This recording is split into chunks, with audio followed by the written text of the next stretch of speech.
welcome everyone. I'm very happy to see so many faces here, some that I know, some that I don't. This panel is been several months in the making, and I'm really honored to be sharing this space with these scholars. They're people I look up to, so it's really kind of a fan moment.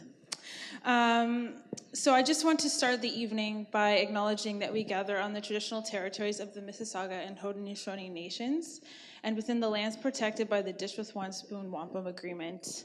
So I would like to say miigwech and Yahweh to those nations for allowing us to gather here tonight. So for those of you that don't know me, my name is Rayanne Chartrand, and I am the Aboriginal curatorial resident here at McMaster Museum of Art. I'm actually the first ever, so.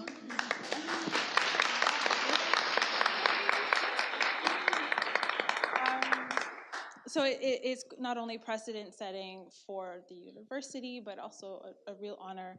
And I don't take lightly my position and the role that I have here at MAC. And I think that it comes with the responsibility to present work that really speaks, work that says something, work that foregrounds an Indigenous voice, and stories, Indigenous stories, both past and present. So. Thank you to the president and the provost for helping this position to come into existence. I wouldn't be here without their help. So the exhibition surrounding you tonight is actually the first of two exhibitions that I am curating or have been curating here at MAC. The exhibition is called Unapologetic Acts of Survivance, and it presents works from the 1980s of critical acclaim by 11 contemporary Indigenous artists who I see as being foundational to contemporary Indigenous art, Gerald being one of them. This exhibition situates these 11 artists and many others of their generation as the provocateurs to a shift in the acceptance of Indigenous art during the 1980s. And it holds them up as the original and undeniably unapologetic school of trickster Indigenous artists. So I would encourage you, if there is time after we've cleared the chairs away, to stay and look at the show. If not, please return at another time to see it. And at the back, just as you're coming in, there's a little card holder, a plexi card holder with the gallery guides, and that actually explains why I selected each of the works in this exhibition, and it explains why I see them as acts of survivance. So it really will give you some context for the show. And I have papers, sorry. Unapologetic is going to be followed by another exhibition that I'm curating here called Coyote School. That exhibition will open in June and run through until the end of August. And that exhibition is really myself and artists of today paying homage, honoring, respecting artists of the 80s for their contributions. And we're looking at that through influence, whether that influence is mentorship, artistic inspiration, or familial connection. But it's really acknowledging that we are here today because of what they did. So that exhibition is coming up, and their work will speak to who has influenced them. Right. So it is within this liminal space between these two exhibitions, Unapologetic and Coyote School, that I have asked both Richard and Gerald to humor me in reflecting on the resonance of Indigenous art from or since the 1980s. So I will just do a brief introduction. Both of them come with very long credentials. So I'm just going to give you the Coles Nose version. Richard William Hill, to be specific, because there's another Rick Hill in the audience. There's too many Hills, I'm sorry. Is Canada Research Chair in Indigenous Studies at Emily Carr University of Art and Design. Hill taught full-time in the art history program at York University, beginning in 2007, leaving as associate professor in 2015. As curator at the AGO, or Art Gallery of Ontario, he oversaw the museum's first substantial effort to include Indigenous North American art and ideas in the permanent collection galleries. Hill's essays on Indigenous art have appeared internationally in numerous books, exhibition catalogs, and periodicals. His regular column, Close Readings, featured extended reviews of contemporary Indigenous art. began in Fuse magazine in 2013 and now continues in C magazine. He is also has a regular column, at CanadianArt.ca, and he is currently on the editorial board for Journal Third Text. So if any of you have been following, if you follow Canadian Art, you'll see that since probably April time? Longer? Okay. A certain amount of time. Richard has been publishing a monthly column with some really amazing perspectives, very thought-provoking perspectives on Indigenous art. So thank you for your contribution. Unfortunately, Tom could not be with us tonight. As you can probably tell, there's only 3 chairs here instead of 4. Tom is actually dealing with some health issues, and so I'm sending him my best, and I hope you all will too. He really did want to be here, and I think he would have added a lot to the conversation, but he just couldn't be. So thank you for still coming, even though Tom's not here, because these guys are gonna. Well, I should actually hold the microphone in front of my face. I told you I'm bad with these things. So Gerald is a curator, artist, author, and the Canada Research Chair in Indigenous Visual Culture and Curatorial Studies at OCAD University. Gerald has worked for the Canadian Museum of Civilization, the Smithsonian's National Museum of the American Indian, and the Art Gallery of Ontario. Some of the exhibitions he has curated include In the Shadow of the Sun. I'm not giving the years, sorry. Indigena, Plains Indian Drawings, Reservation X, First American Art, New Tribe, New York, Inuit Modern, and most recently, Before and After the Horizon. But I know that that's not the most recent one. So McMaster has curated 2 international biennales. He was the Canadian commissioner to the Biennale in Venice in 1985 and was one of the artistic directors for the 18th Biennale in Sydney. His awards and recognitions include the 2001 ICOM Canada Prize for contributions to national and international museology, 2005 National Aboriginal Achievement Award, Officer of the Order of Canada, and Honorary Doctor of Letters from Emily Carr College of Art and Design.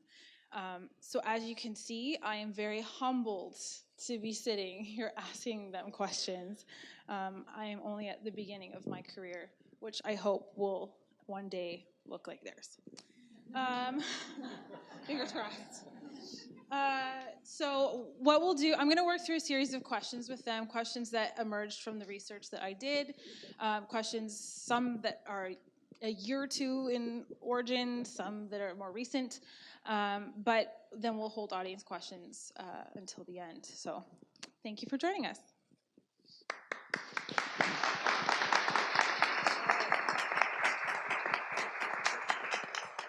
All right, so now you guys get to talk and I'm done.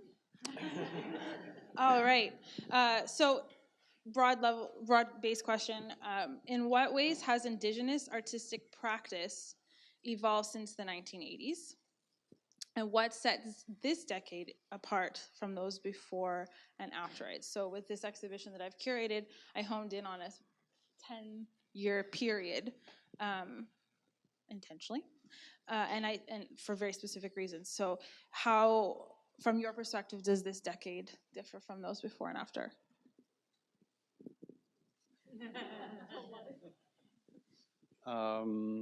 If you look behind me at this particular work by Jane Ash Potro done in 1989,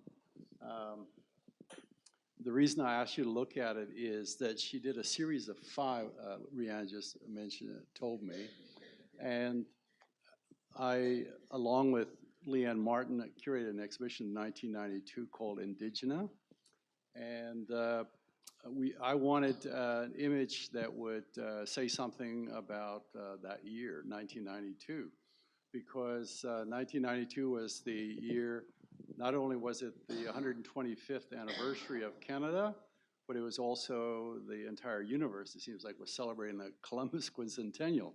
So I approached Jane to commission her work, and she produced something almost similar to this. And what was interesting about it was blazoned across the top of it was "Shaman Never Die," something like that.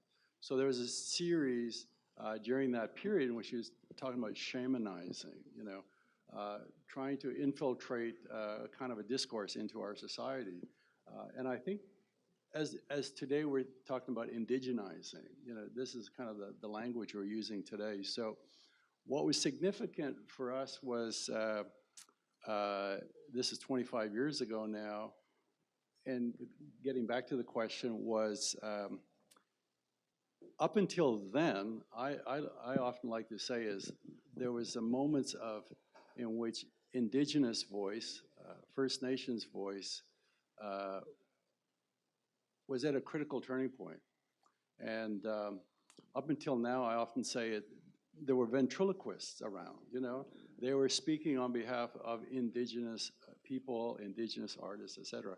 So 1992, this exhibition, Indigena, was the first time the entire exhibition, even though there were other exhibitions like it, but this is the first time that Indigenous artists spoke for themselves, with unfiltered and spoke only that. And so it was an opportunity it was like giving voice to Indigenous peoples, and the museum where I was working at was very, they weren't opposed to the idea, but they supported the idea. And so when I look at this work and I look back on it, to me, that was an important moment in 1992 because of the idea of voice. We were giving artists voice, and somehow the museum just said, okay, we'll allow that. And this particular work we used on the front cover. And the work actually with the figures, there was also, I think one of the figures that was on it was this, the chief from the 19th century Palmaker, who was a Cree chief. And, but the photograph was taken of Palmaker when he was in shackles. He was imprisoned and he was in shackles. So it's almost this idea of returning back, taking away or giving back voice to the voiceless, And I think this, to us, was a turning point. And so that started to roll for us into the 90s. So when we're looking back at the 80s, this was already happening now. Artists were, as you look around here, it's, Lawrence Paul over here, very brash young artist at the time, and still very brash. He's now older. And doing really amazing works. Jeff Thomas on that wall was using photography in new ways. I think photography in the 80s was also something that a number of artists were just discovering and trying to figure out, how do we work with photography? And I thought that was kind of cool. And then Bob Boyer back here. This one over here, The Shield for a Modern Warrior, I think by Ron Naganash. That's got lots of beer cans, crushed beer cans, and again, a kind of a cry. But at the same time, with the shield being held up, in some ways, almost appropriating, taking back, and wanting that voice once again. Carl Bean, I don't know, I didn't see the little words over there. So Ron, yes, it's a receipt. So when Ron sold this work to INAC, and Rick Hill's in the audience, so he can verify this, instead of issuing a paper invoice, he Indianized the accounting process. And he sent that as the official invoice for that work. And the two have never been shown together, so this is the first time they've ever been exhibited together. And what, again, it's like Carol and I walked in this room today, and we said, was this like taking us back to a time period? And that's interesting for certainly Indigenous art practice, going back historically, and now we have a distance, and seeing this in a very interesting way. And we do it in art history all the time. We go back to the 20th century, 19th century, but to see people that I knew, and you guys certainly know some of these artists in this room, seeing the Robert Houle, everything you want to know about Indians from A to Z, that was an amazing work along there. So just going back and what you've done, historicizing these in many ways, putting it into some kind of context, I think was very interesting in the 80s. I think was that moment to me where voice was just starting to take place. I think from about 1982 in Regina, when they had the World Assembly of First Nations gathering from Indigenous peoples from all across the globe, and that there was an exhibition at the Mackenzie Gallery called New Work by New Generation. was almost there with voice, although they had a couple non-native voices in there, but it took a while before total native voice was in these projects, Of course, now, once we got to that pinnacle, I think, of voice, then it was okay. I think the idea is what we're talking about now in terms of reconciliation is really about working together. But in 1992, you had to be strident. You had to say something, because one of the messages of that year is, what do we have to celebrate? And that the whole world was celebrating, but Indigenous peoples weren't celebrating. So coming from the 80s into the 90s until now, 25 years later, things have changed. Thank you, Gerald. So from your vantage point, as somebody who's been actually researching this period of time, looking back at it from a different angle, how do you see the 80s in terms of the larger scope of the trajectory of Indigenous art? Well, first of all, I want to say I'm sorry to interrupt the flow, but congratulations on this show. Oh, thank you. Yeah, I think so.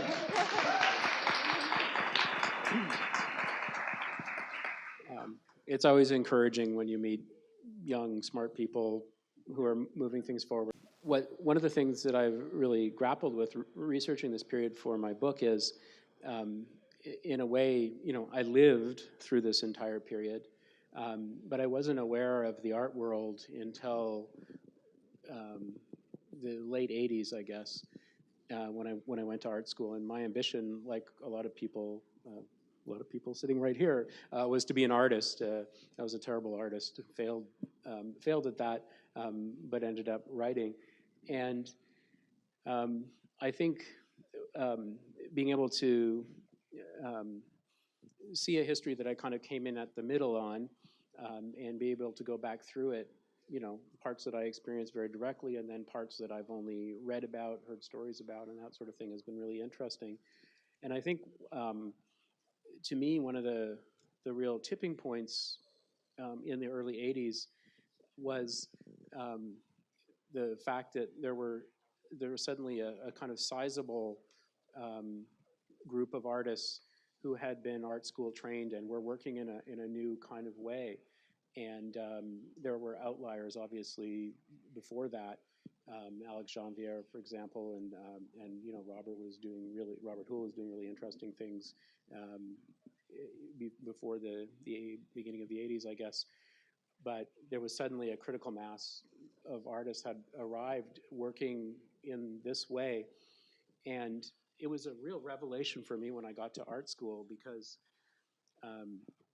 we had been, as a teenager, had been living in Winnipeg after growing up mostly in Vancouver.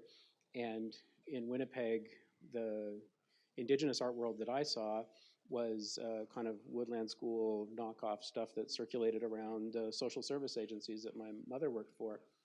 And I remember seeing that and thinking, there's no way that this is the art for me.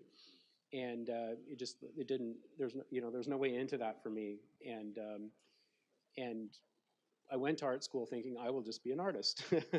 I will be an Indian artist, because I just didn't see the way forward. That was my own short-sightedness in a way, because and my own lack of exposure and education. But right at that time, 88, 89, all of a sudden there was all this work starting to show up, and there were all these Indigenous art students at Ontario College of Art, as it was then. And to me, it kind of just blew the doors, the windows, everything was kind of blown open in a way. And to me, Carl Beam and Jay Nash Poitras and Robert Houle and Bob Boyer, I don't want to name every single artist here, but it was kind of it felt so essential. It opened everything up in a way for me. And and I think going back to that moment now, I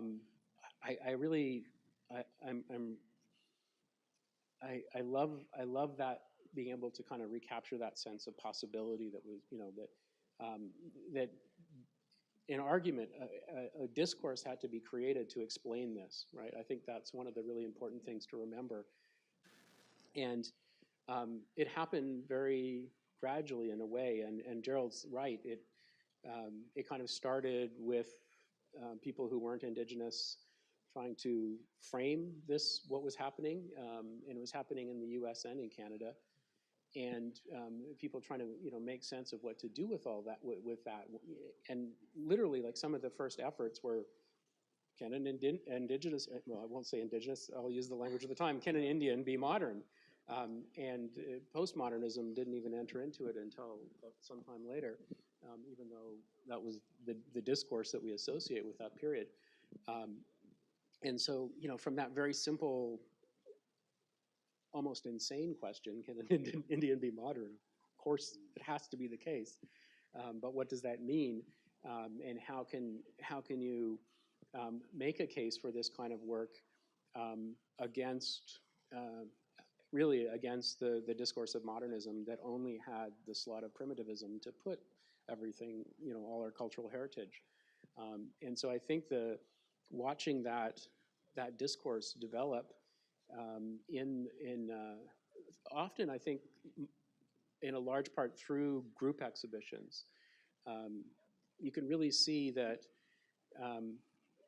people were struggling through that question. Really, I think I think the turning point is really 1992, where, like you say, there's this explosion of visibility, and from that point on, it was like the discourse had to be something else. It couldn't just be what does it mean to be Indigenous and modern, or like I like to refer to some of those early shows as like, what are the Indians up to? It's like, let's do a show about what Indians are up to. Sorry to be using that language, but I regress to it all the time. The language I grew up with. Yeah, yeah.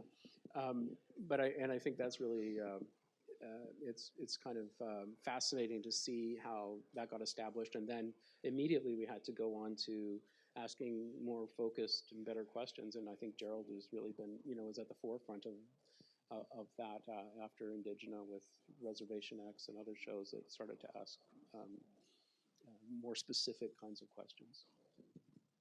Yeah, I was thinking about that as you were just saying. I remember when we did Indigena, I said to Leanne, this is going to be the last group Indian art show that should ever be done.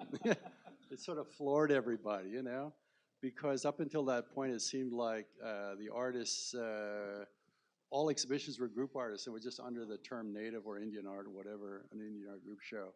And Carol could attest to this, of course, but I think soon after that, the idea was just to break the mold, like now artists are on their own. They have to go out there. Not to say that's the end of group shows. It's just the idea that you no longer needed to be together in the same way, and it was a strong voice of presence together, and it's not like we gave license to everybody to go out in the world and become artists, but they were already. It's just the point needed to be made. It was made, and so the ideas that we were struggling for in the 80s, as you say, the discourse was about control, and a lot of these artists, some in the audience here will remember about how language, we were trying to change the language.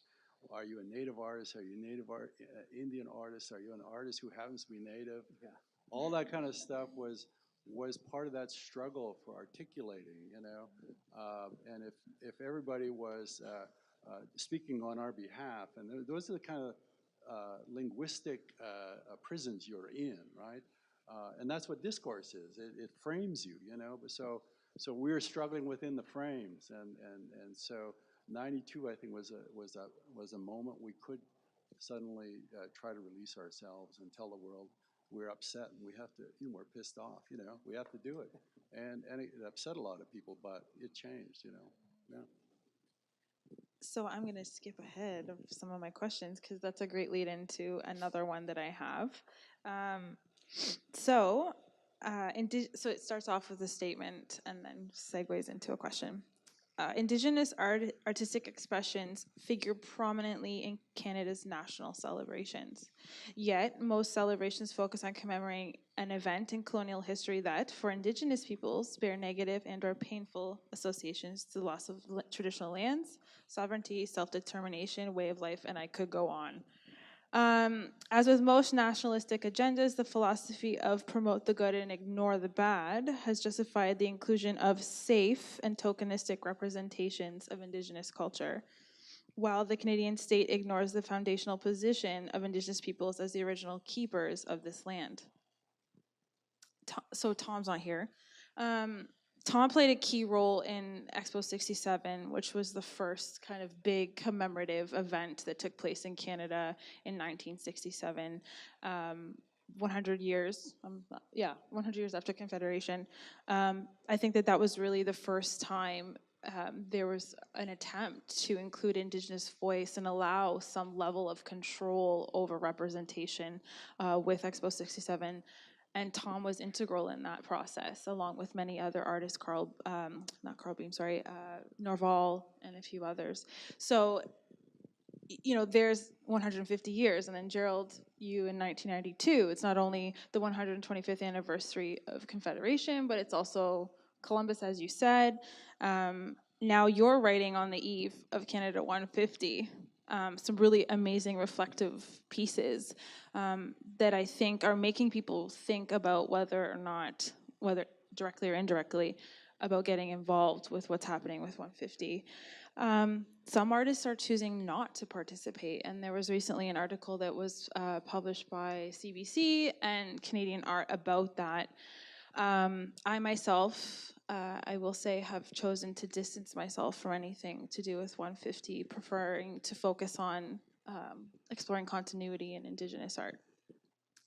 But I'm very aware of it and engaging it with Canada 150 in my own way.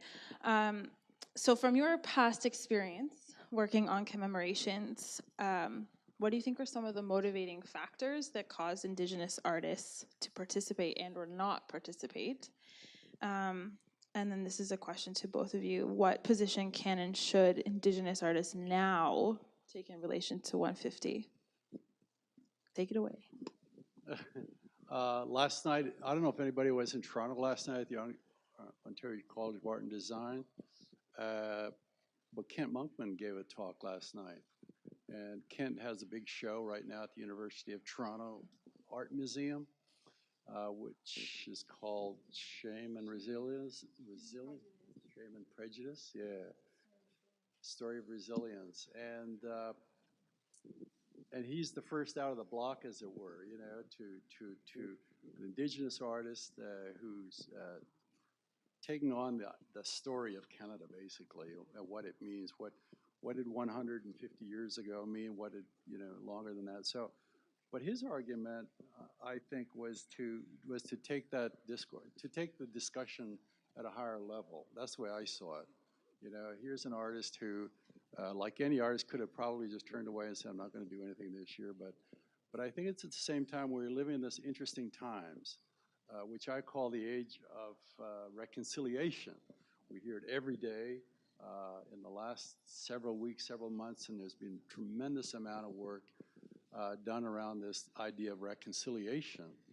And I think it's key. It's a key moment in our history, you know, a key moment in Canadian history that's critical, that calls upon us to talk, calls upon us to have a dialogue, calls upon us to have a conversation about the many issues that we share, you know. And so many of us are neighbors, you know, and we're engaged in this every day. We may pass each other on the street, or our relations are so entwined, you know, they're entangled. But it doesn't mean that we should, and I think that was Kant's message, we should engage with it. We should talk about it, you know.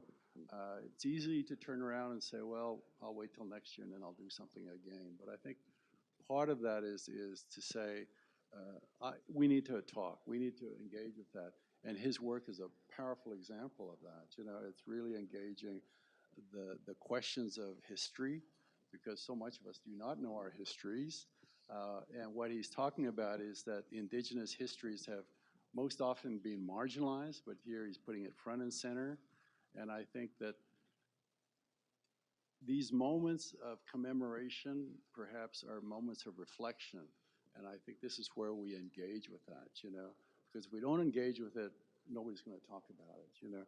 And all of Canadian history is all about avoiding talking about indigenous peoples while we're there, And that's a very interesting thing about that. It's the avoidance, but you realize indigenous peoples are there. So why don't we just be front and central and be there and be part of the discussion? Whether it's artists engaged in working and creating, because, I mean, I don't know how you create work in a year like this. I mean, that's up to each artist, how they want to approach it. And there are I know a lot of artists who are engaged in this year. I mean, as a writer, as a curator, I'm doing exhibitions. Some are not even have anything to do with indigenous peoples. It's just, as a curator, I want to tackle the ideas and issues about history, about Canada, and who we are, That's the best I can do, I can take that discussion further.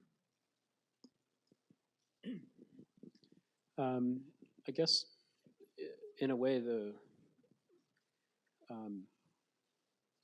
I think when you're dealing with the question of the state and state ideology, the only sensible position is to be unreconciled, and so I think that by unreconciled I mean, on one hand, that is the apparatus that exists. That's how power is exercised and constituted in different ways, and the way it turns into discourse around national agendas and things like that. And we're in a moment where the kind of return of state nationalism has taken on a scary cast. So being unreconciled, state nationalism, I think, is important in a sense.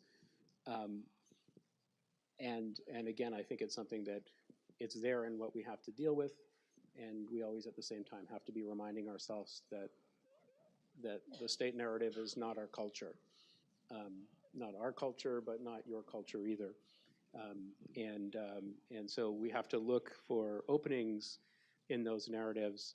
And I think I've been thinking a lot about Kent Monkman lately, not just because I've seen the show, but because I think we really need him right now.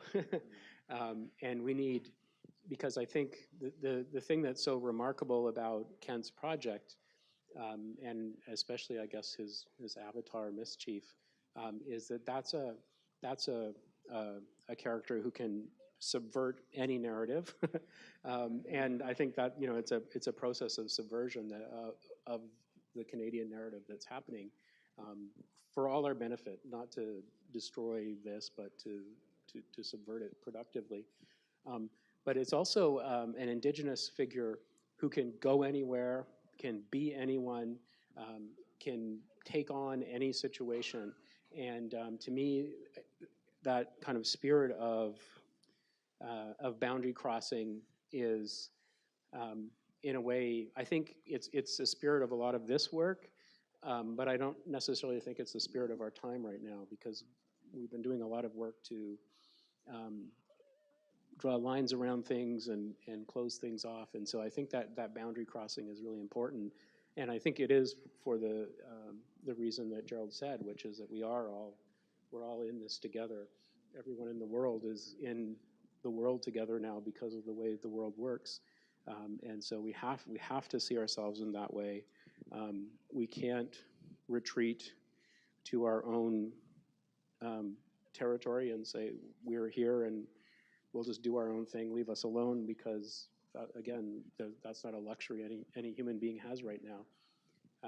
And so we need to be able to engage, and we need to be able to engage to produce new forms of culture like Kent Monkman does, that are unreconciled, well, personally and in other ways, maybe having moments of reconciliation. I think that's how I see it anyway. And in terms of, specifically what an artist should do, I've been avoiding these things because I've been asked a lot, would you like to do a talk here or something? And I was like, I'm tired of trying to subvert this narrative. I've done it so many times. Whenever someone wants to do something on Canada, now they know they must be an Indigenous voice, and then you just think, how many times can I do the same thing? And then, of course, Kent asked me to write something for the catalog for this show, which is about this anniversary, and I thought, well, how can I not do it? Because the work is too important, and the subversion is effective.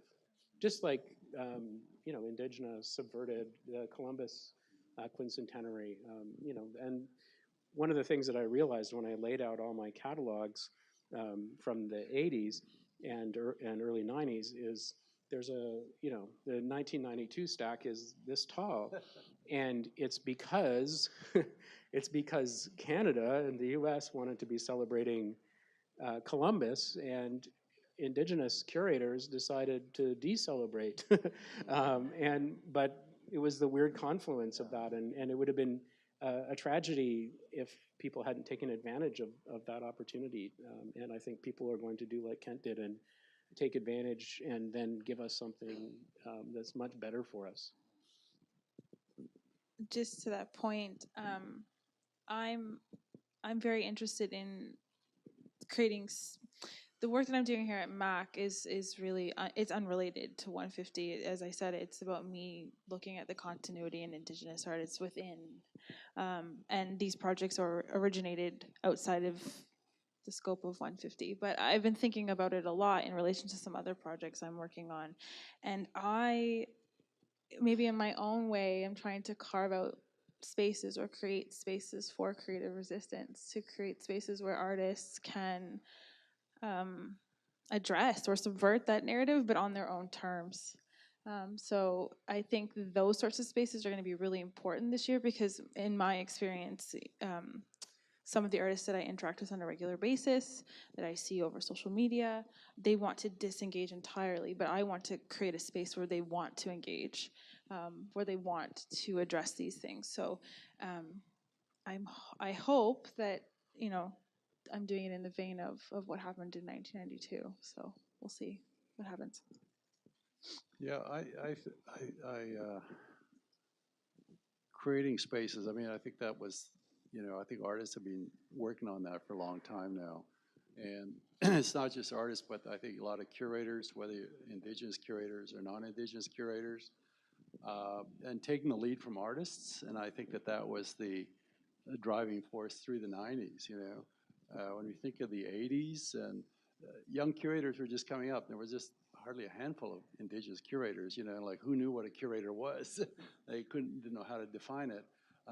But there was a lot of artists that were starting to create material. There was museums. It seems like all these artists were still locked in the ethnographic discursive framework of the museum, and we're trying to break out of the museum mold and try to be in institutions like McMaster University of Art. Thanks, I like the name. I don't say it often, I gotta say it often. But they were searching for that space, and nobody was creating that space. Curators were not even looking at Indigenous artists, because Indigenous, as I just said, Indigenous artists, that's an ethnic frame already, Why can't you just be artists, But somehow they needed that term Indigenous.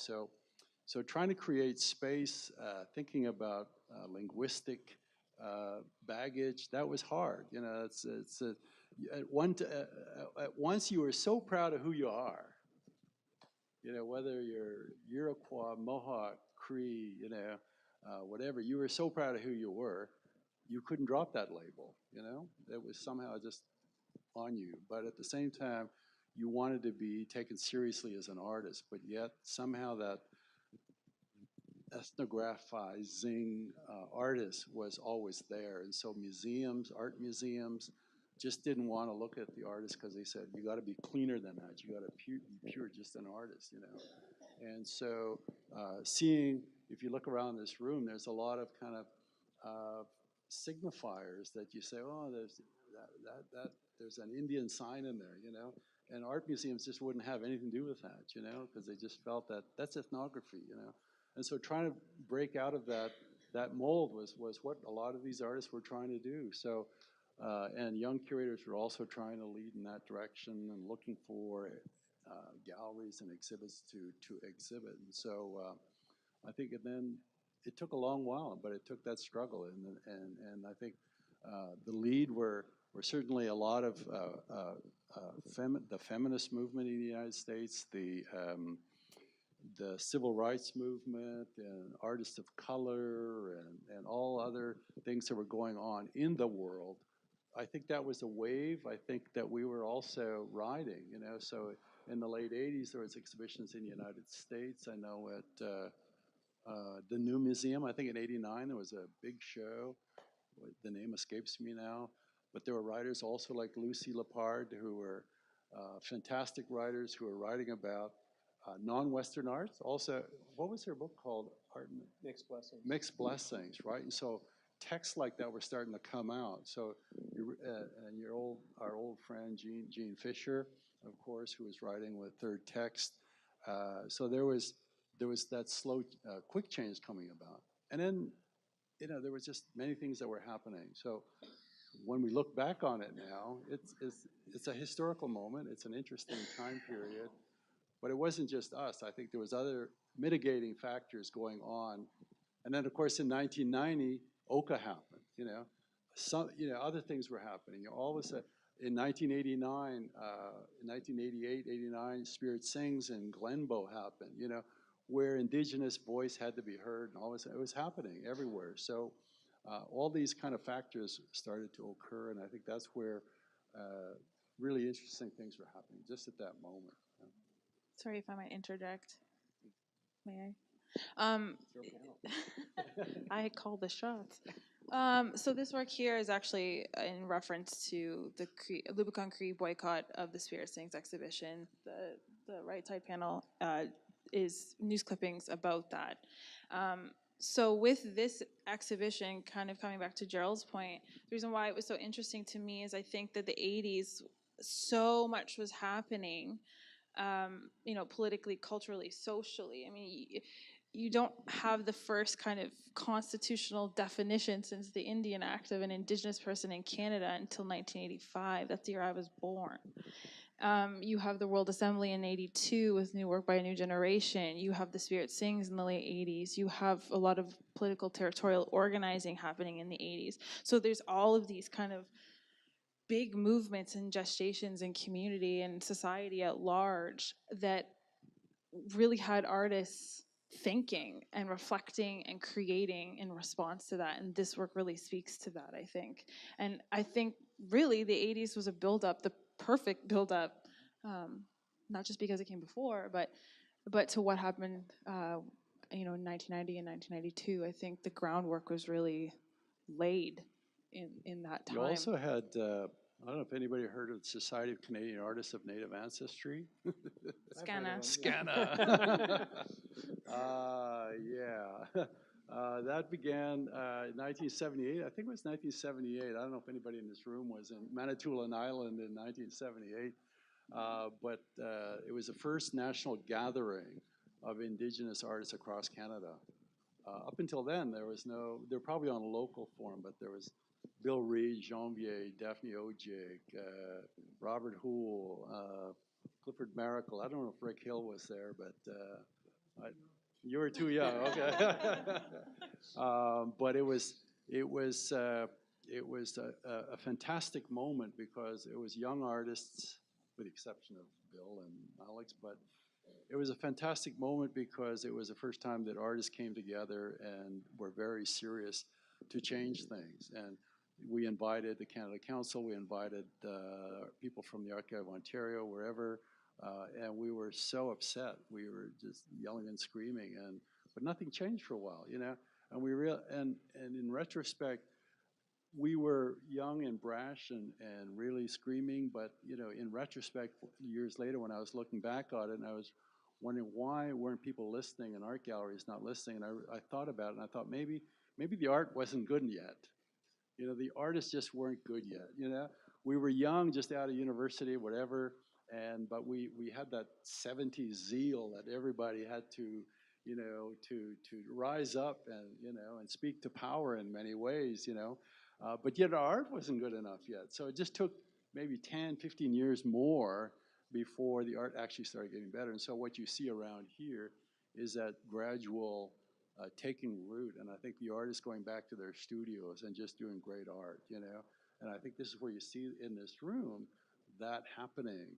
And then the Society of Canadian Artists of Native Ancestry started meeting every couple of years and talking and what's the latest issue that we have to drive force. And they were a leading exponent of a lot of this art movement, you know, and it was all made up of artists, and it was really a good moment for them. And I think they eventually disappeared. I'm not sure when they disappeared, but that was in the '80s. They grouped together, you know, and then when you look around this room, you see the art. You know, we look back on it now and with a bit of indifference, but we look as in curiosity, but realize some of this work comes from that period, and that's when it was really going on, and it was really quite exciting. And I think that what you selected were some really good works. Thank you. Yeah. Well, yeah, I think it's bold of you, Gerald, to admit that there was a lot of bad art being made. I don't know if I would have had the courage to just pop that out myself, but I think it raises an important point to me, because I think sometimes when that history is narrated, not that it gets officially narrated very often, but often when you hear the kind of stories that people tell about it or the way it gets framed in the Indigenous community, people talk as though there was a kind of Indigenous tradition out there, kind of fully formed, that was just waiting to get recognition. And I think you're right, actually, that in some cases there were things that had become fully formed, the art of Norval Morrisseau, for example, or other people. But in many cases, we have to kind of remember that there's an incredible amount of invention that had to happen. Something had to be constructed, ways of working with, approaches that were new to our community and, in a way new to everybody. And so I think it's always, and I always kind of feel like I always lean to this side because the point often seems to be elided. But it's really important to kind of treat the art of this period as a construction, not as a kind of straightforward artifact of our culture, but something that was, and you can look around here and see that artists chose extremely different ways to do that. When one of the things that I always think about when people talk about Indigenous aesthetics and contemporary art is, if you think about the aesthetic as a kind of approach to the visual, there's a lot of really different approaches to the sensible and the visual here, and I think it's valuable to remember that because it gives license to the next generation, right? I think because and there's been a huge amount of important thinking done about traditional culture and language and all of these things, and people have worked really hard to try to recover our intellectual heritage in some ways, although some people will say it never disappeared and it's all completely legible. I don't agree with that. I think it's something that gets recovered as best we can, and that it's important to kind of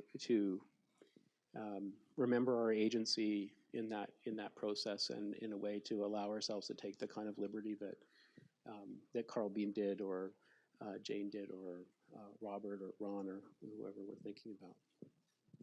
I was thinking about that, yeah. And I think during that period in the '70s and '80s, the schools, if you will,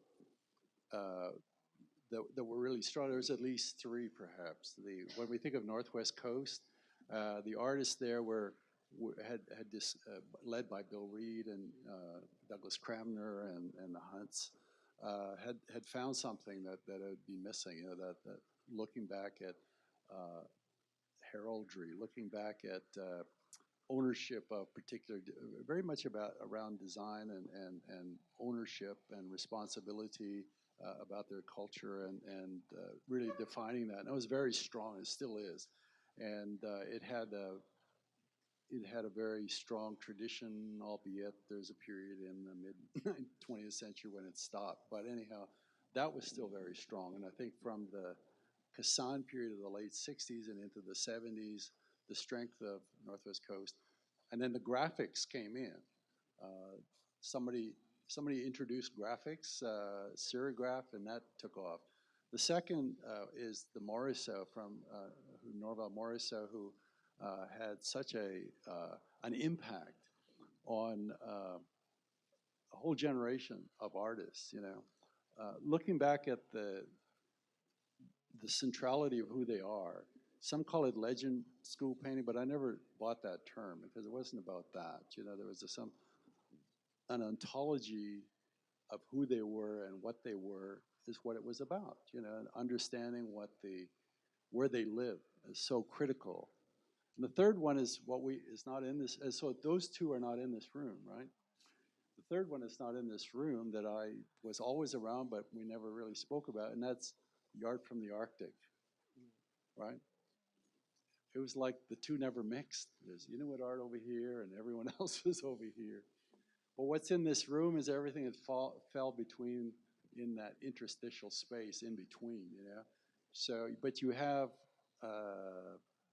this guy, you know, Lawrence Paul Yaquilpton, who was challenging, at the time we always thought it was really wild and weird, you know, he was looking back at surrealism and he was a very brash young artist and we didn't know where it was going, you know, but now we do. Now we see where it has gone, and he's being quite critical of the world, and he's being quite critical of Northwest Coast at a time you shouldn't even be critical about your culture, but he was. I think he was saying something about Northwest Coast, and he wanted to break out of that. You know, he saw the Doug Cramners who were doing abstract works and breaking out of that mold, you know, and.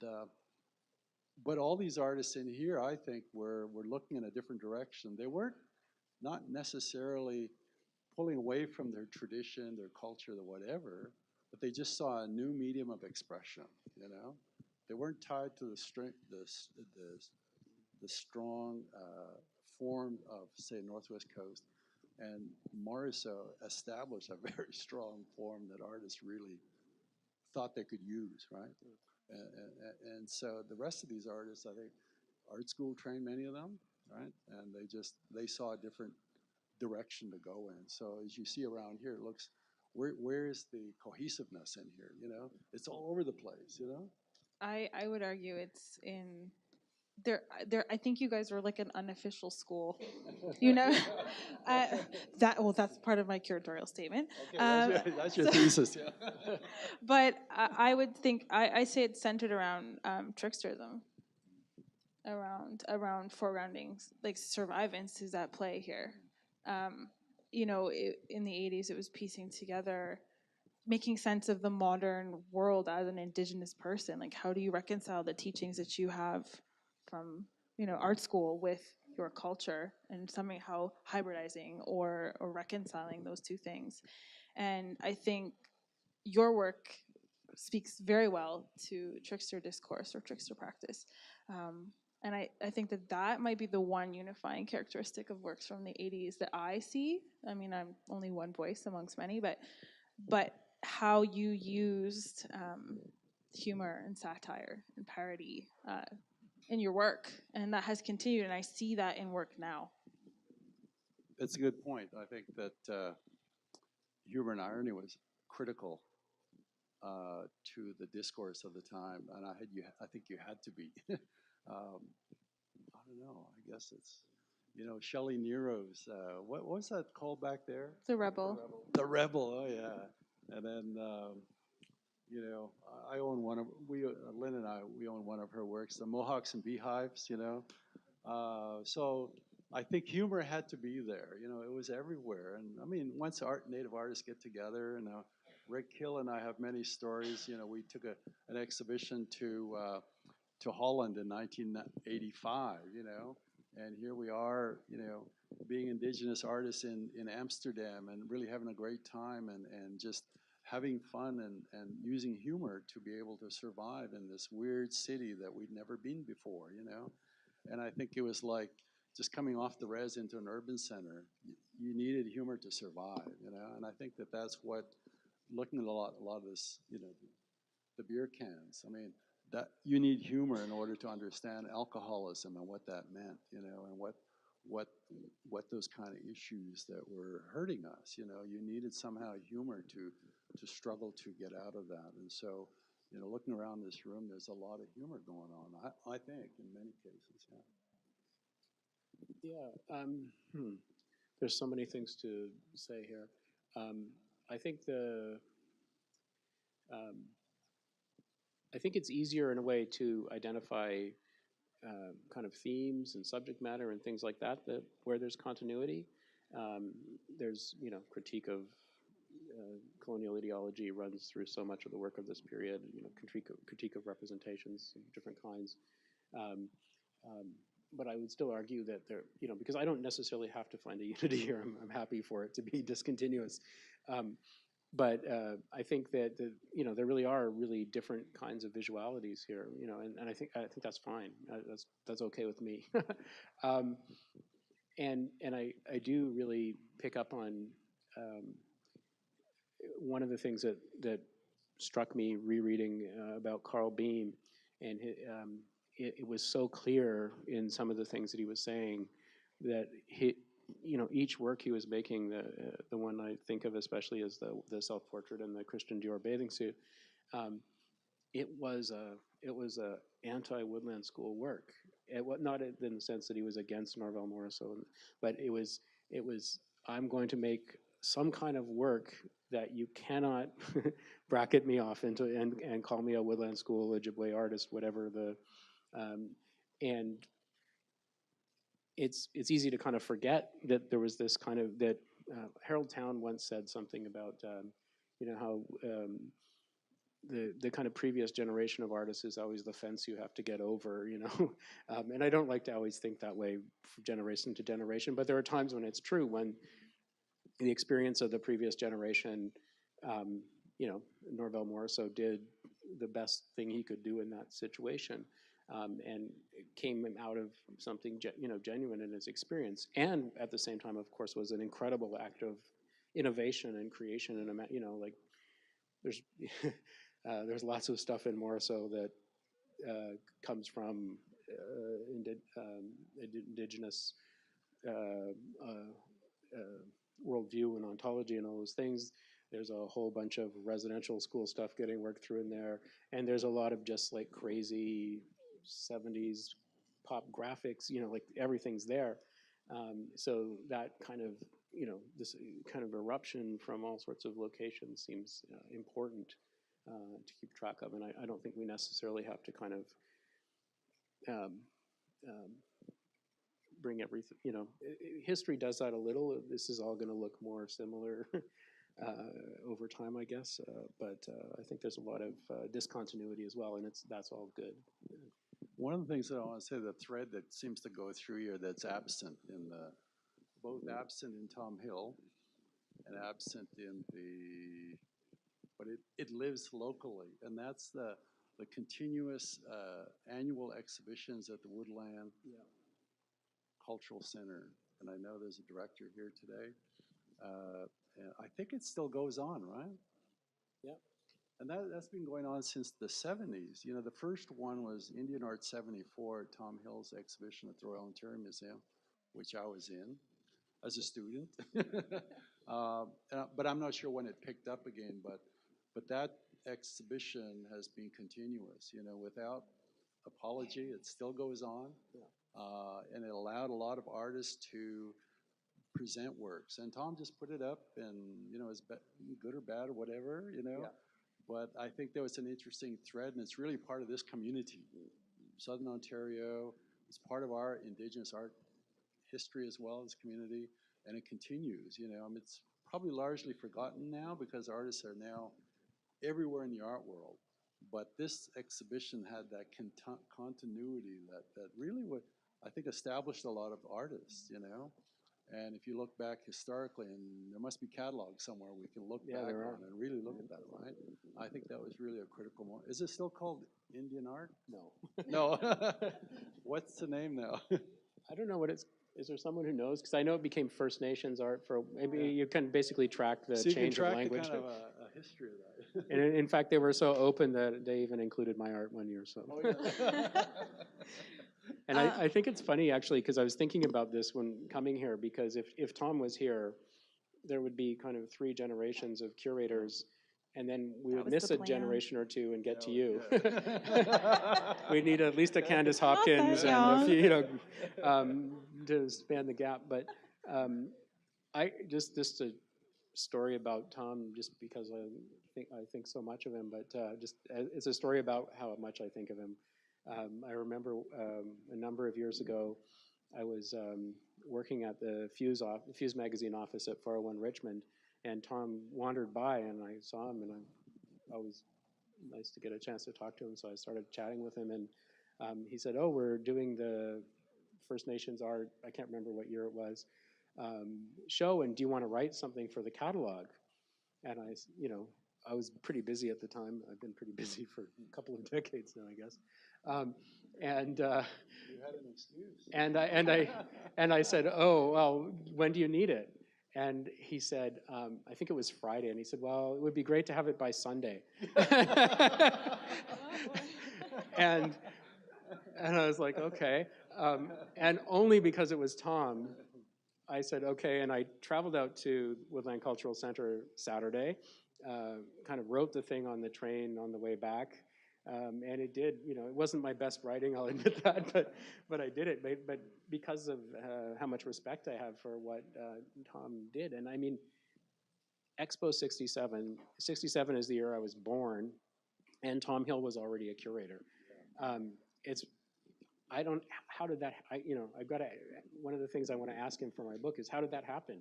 How did, when almost nobody else was even making it to university or doing anything like that, Tom Hill was a curator, and it's mind-blowing in a way. That's a great segue into my next. You guys are setting me up. This is awesome. So, speaking from personal experience, what was it like as an Indigenous artist and curator in the 80s, or for you growing up in the 80s around this art?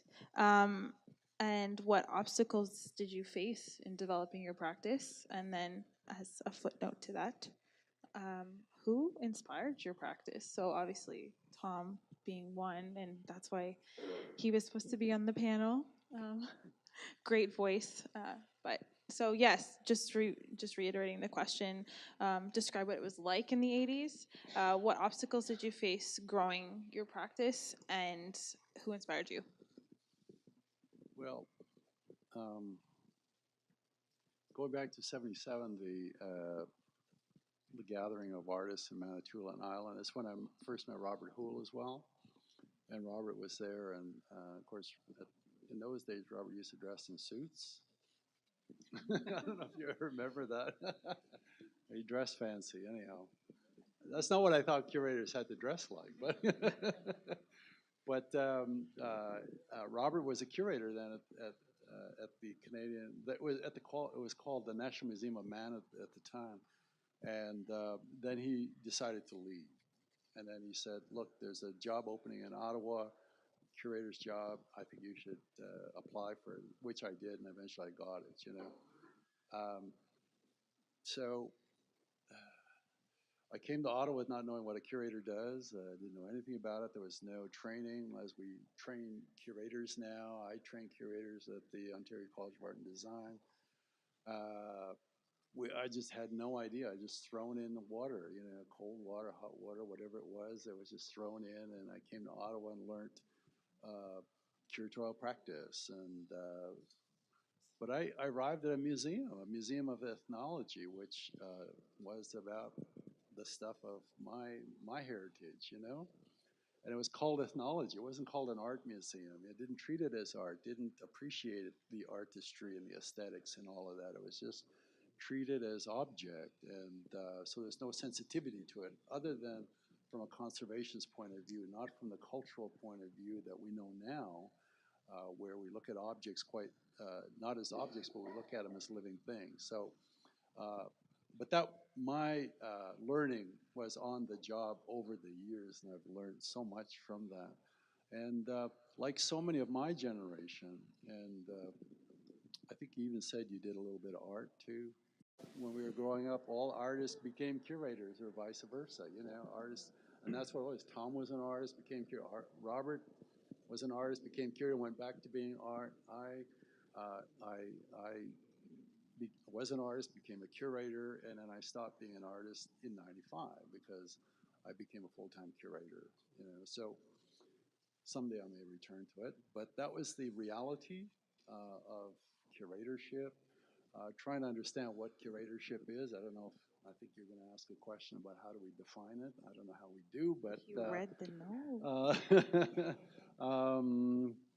but it was over the years. It just I think the evolution of thinking about ideas and working with artists who make things and looking back historically at the older material and thinking about institutions, you know, which is the most, we take it, we nowadays it's almost unconscious or it's part of beneath our consciousness to think institutionally, you know. Well, what does the institution mean? And putting stuff on the wall and curating stuff so people can see and walk into space and get some kind of relationship with objects and that. I mean, it's a lovely idea, but you know, we think where did it come from? Where is it going?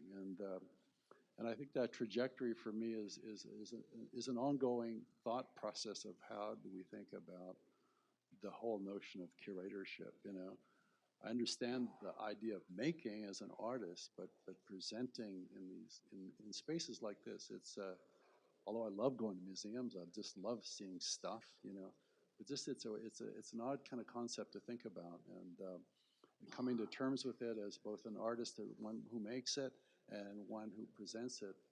It was a conundrum for me to be both, you know. So I thought I'm going to stop it. I just want to work with artists, you know, because I think I love artists, I love art, and I love, you know, working with them. And I think that's what I needed to do, and I didn't want to compete with artists as well, you know. I felt, you know, I can't be in shows and curate. That's a different thing. But now, I think some artists are taking that to a different level of being artist/curator in exhibitions, and I think that's a whole different practice. But for us, you know, coming from a certain period of time, you talked about Tom being one of really, I think, the first curator. You know, what was that idea of creating things that creating ideas, you know? And I think that's what it's become. And it's a very interesting moment.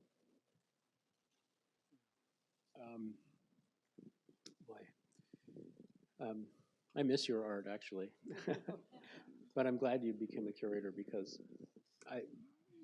well, in the same, I could have been a fairly mediocre artist, but there was all this writing to be done, and there weren't very many people doing it. And I think you're in the same position as a curator, where you almost feel a sense of responsibility to do it because you have this quirky set of combination of skills that that allow you to do it effectively.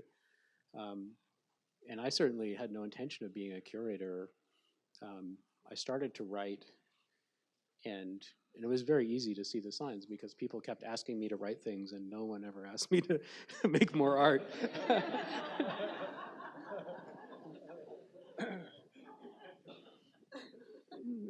Sometimes the world gives you a helpful nudge in the right direction, I guess. Although I still miss it, and actually, for me, when I got to curating, it was actually a way to reconnect to a certain extent with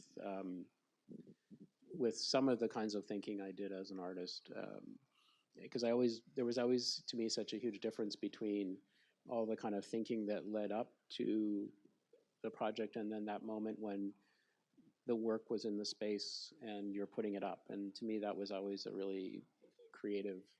When I was at the AGO, they always wanted to map everything out, and they'd make those foam core models of all the galleries and mock up everything, and you'd have little tiny things, and you'd put them on the wall with Velcro or whatever, and then they'd get into 3D rendered versions, and I would always try to come up with something, but I always knew that as soon as this stuff came into the gallery, all bets were off, and I was going to deal with what was there. And to me, that was like the closest I come to the experiences that I used to have as an artist. In terms of people who influenced me, I mean, in a way, there's so many artists. There's people like Tom and Gerald, who were, I mean, if you think about what Tom Hill did by being the first curator, he made it possible for every other one of us to look, and because sometimes all you need to know is, hey, that's something an indigenous person could do. Which sounds again ridiculous now, but at the time it was, you kind of wondered what your options were, and so I think there are just so many. Every artwork that I saw that changed how I looked at the world. I mean, what a gift, I've just become the sum of all of those amazing experiences, and so it's very hard to pin down. I think one influence on me, it's not a curatorial influence, but a kind of thinking and writing influence. And in the end, I've stopped being a curator now, and I'm concentrating on research and writing. But Jimmy Durham was a huge influence for me, because I feel like there were so many questions that he asked very early on that in a way still haven't been properly assimilated into our thinking, really challenging questions, and that really kind of, again, I'm always thinking about things that kind of open up possibility for me. But one of the things you kind of learn retrospectively, this amazing story from Jean Fisher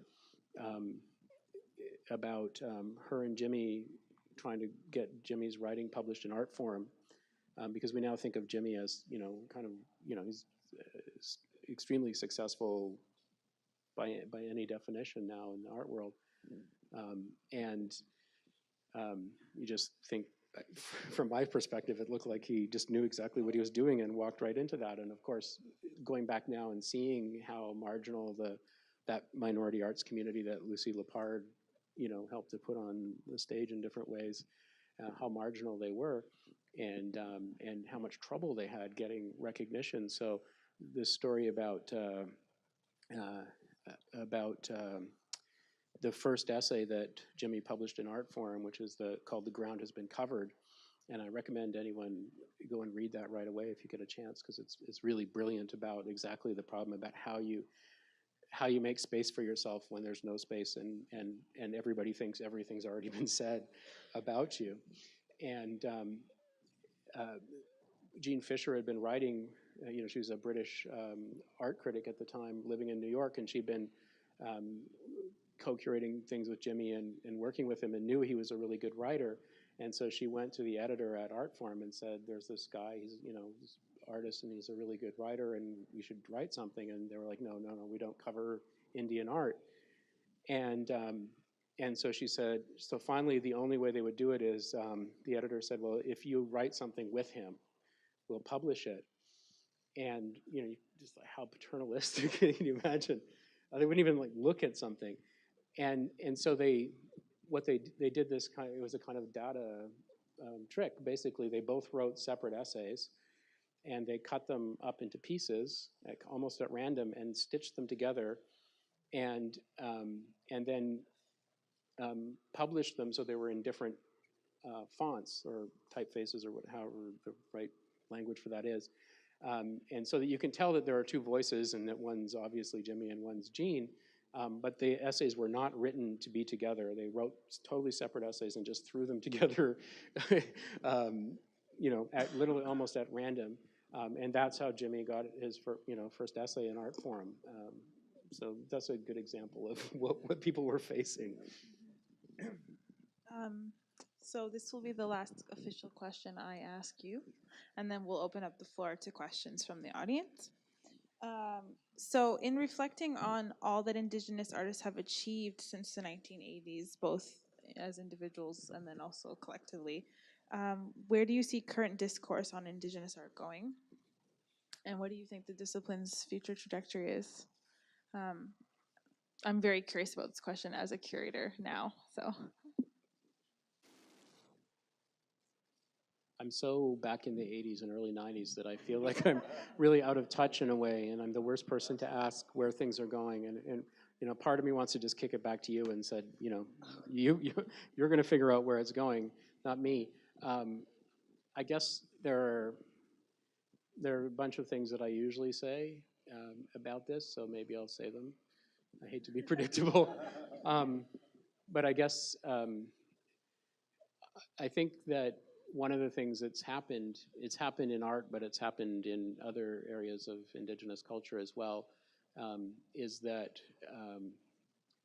what started out as ideas in the 70s and 80s have been reified into institutional structures. We've created institutions in different ways. Some of them are physical institutions, or some of them are spaces carved out within larger institutions, Indigenous curatorial positions in the National Gallery or other places.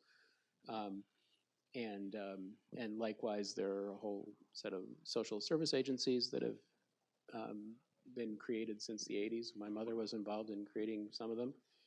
And they have also been very productive of ideas about Indigenous culture. They have cultural programming that's been very influential.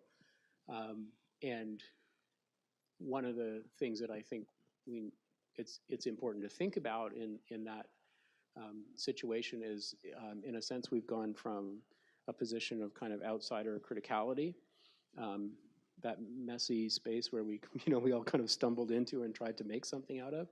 And that energy was, it was good energy though, because it was really, there was a really clear project, and people went for it and did really important things.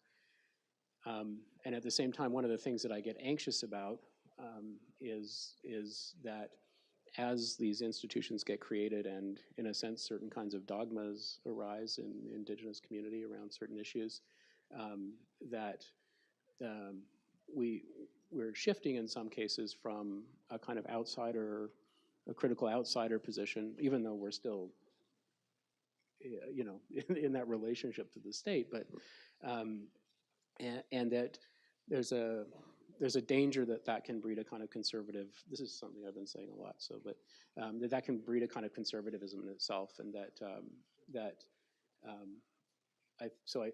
I think I've seen, there's, as you said, there's often always been a lot of bad art, and I think we're in a period now where it's often, in some cases, there's so much enthusiasm for Indigenous art that you see fairly, I hate to use bad and good, but fairly weak art right alongside really good art with no discernment being made, and no kind of critical discourse to say, well, this is really not doing us much good, or not to just to judge things for the sake of judging, but to say, this is how we're thinking about ourselves. We need to develop that, make it sharp and critical, because we need those tools. So I am anxious about that kind of conservatism that seems to be creeping into a lot of art and social practices as well, institutional practices. And I think it's doubly important to be looking back again. I think this is why I'm always kind of probably overemphasizing the kind of innovation and diversity of this moment, just so we can kind of keep going. Yeah, we can still be taking those ideas from our heritage, and we can still be taking them into some new direction. That's always still a possibility if they're real ideas, if they're as powerful as we all think they are. then they're robust enough for us to kind of keep working with them creatively, and I think that's really important. I was interested in a different kind of tribalism. You know, when we think of tribalism as a kind of conservatism of kind of separation, but I was interested in the idea of what I once termed the new tribe. And I look around this room was like this new tribe, and who are they?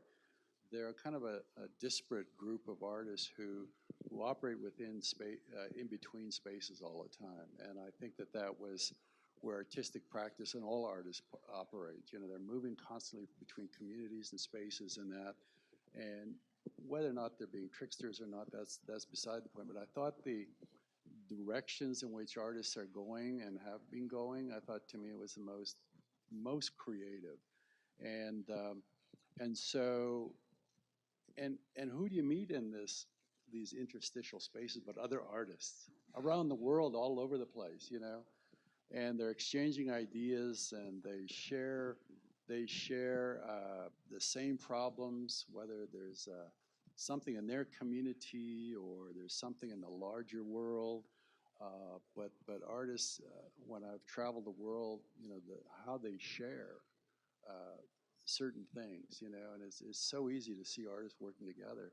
I think it's us curators who make those divide the spaces up, you know, whereas artists inhabit in between, all over the world, you know, but we're always putting the frame around that, you know, and artists want to fight out of that, you know,